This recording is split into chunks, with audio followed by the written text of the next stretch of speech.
I grew up in a small city in the northern United States. Growing up in such a rural part of the country certainly made for an interesting childhood. I often spent my youth outdoors, walking along dirt roads and playing in the woods near our house.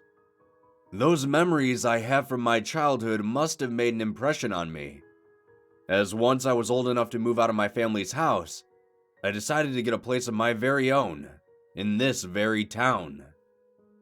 All of my friends whom I grew up with moved away from the town for college or job opportunities elsewhere.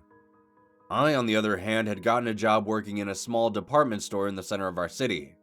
I started working there during high school, and after a few years had worked myself up to management. Working through high school gave me an opportunity to save up enough money to buy a house in town. The selection of homes wasn't that fast, as not many people were in the market to sell. However, there were a couple that were well within my budget. After getting approved, I began my life as a home-owning member of society. One of the major cons to living up north is the weather. The unpredictable weather was a constant, especially in the colder months. I'm sure some of you who happen to live in the north would agree that the weather is terrible. One minute it would be clear sunny skies, then the next is like a typhoon had settled on top of us. Over the years, I've seen my fair share of bad weather, but this year had been particularly brutal for our area. It started in early October, the first signs of what was to come. I had awoken one morning to find that the ground was lightly covered by a stark white blanket of snow. Even though it was quite early for snow, it wasn't unexpected. The temperature had been dropping consistently throughout September, so I assumed it was only a matter of time. As the days passed by, the snow became heavier and heavier. It seemed like every day, another inch was added to the already growing mountain of snow that covered the city. Halfway through November, it happened. Our town was utterly encapsulated by the icy grips of Mother Nature. Luckily, I had the foresight to stock up on supplies in the event of being snowed in. I had awoken one morning about a week ago. The dull gray sky almost convinced me that night hadn't quite left yet, but my clock, which read 9 a.m., begged to differ.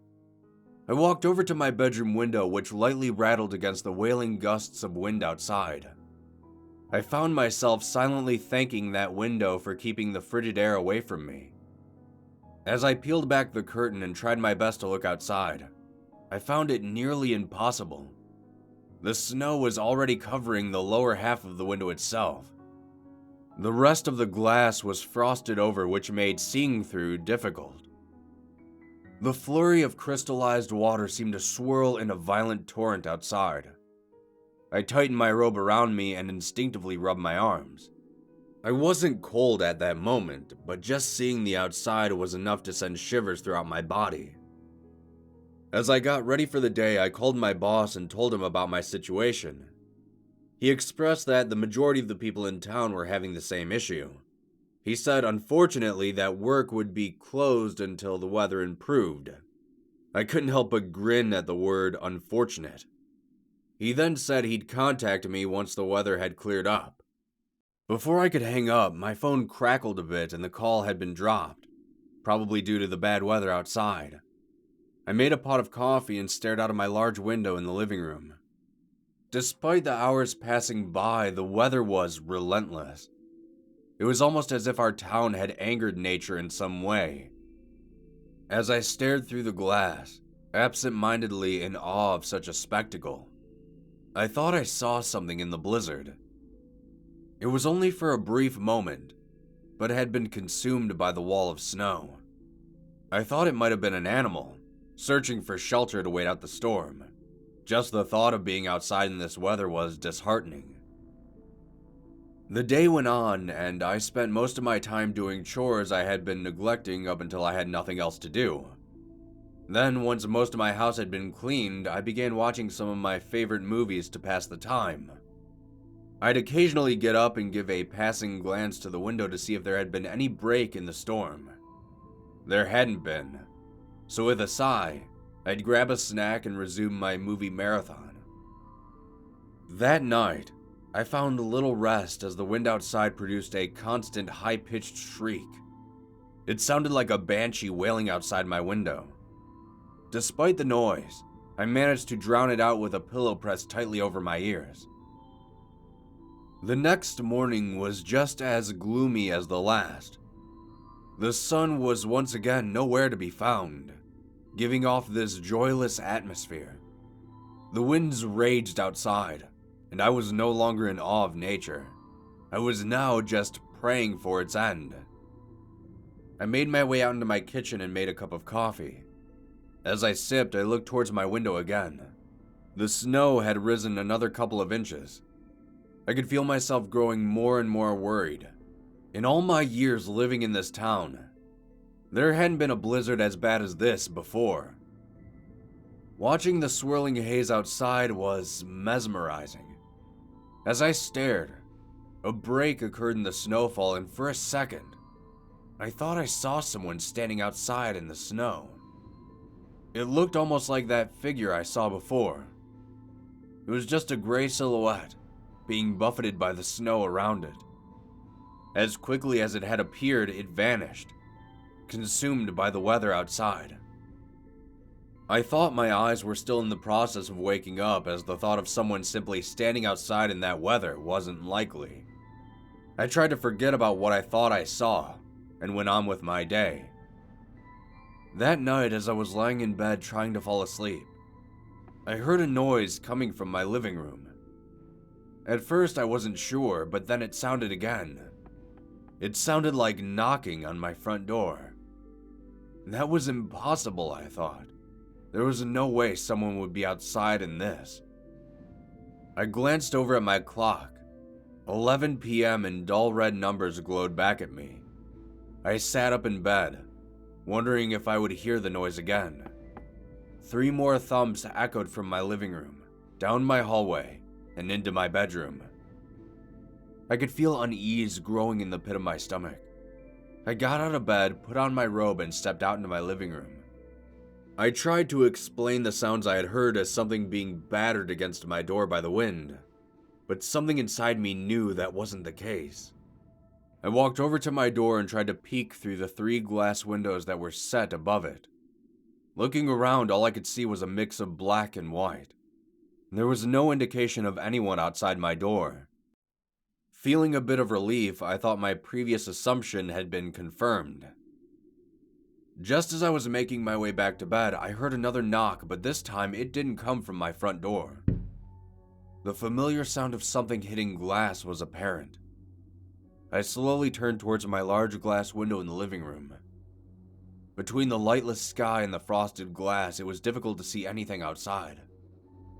I found myself being slowly drawn to it, curious as to see what was now hitting my window. I was within 5 feet from the glass. I squinted but was unable to see anything of note. I could feel a sigh on the verge of leaving my lungs when a hand pressed against the glass.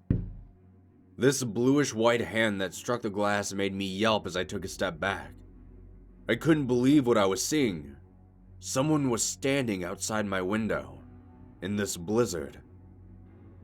Unsurprisingly, my first instinct was that someone was in desperate need of help. Being stuck out in this weather would surely be a death sentence. I was about to turn and make my way to my door to see if I could aid them, but before I did, I saw something else. A face seemed to fade into view, like stepping into a light from the shadows. It was nearly pressed against the glass. It didn't seem possible. The chalky skin contrasted against the dark background. Bits of its face seemed to be rotting away, blackened streaks of torn flesh that seemed reminiscent of frostbite. Half of its lower jaw was exposed. The bones seemed to be encased in frosted blood. What was disturbing me the most was that, overall, its expression seemed calm, like it was someone just patiently waiting. But its eyes, they betrayed the rest of its demeanor. Its eyes were filled with rage, jealousy, and pain. It stared at me with unflinching precision, like it wanted nothing more than to see me dead. Then, after a few painstaking seconds of staring, the face faded from view, and another moment later, the hand did as well. Despite its sudden departure, I know that it hasn't gone far. It's still out there, searching for a way to get inside, searching for a way to get to me. It's been a few days since seeing that thing outside. I have taken some measures in securing my home. I've barricaded my doors and windows as best I can. I've tried contacting the police, but the bad weather outside made service non-existent. It's not as if they could even get to me if I could call them. Every night it seems there's a new knock on a different window or door in my house, as if that thing is testing my home to find a way inside.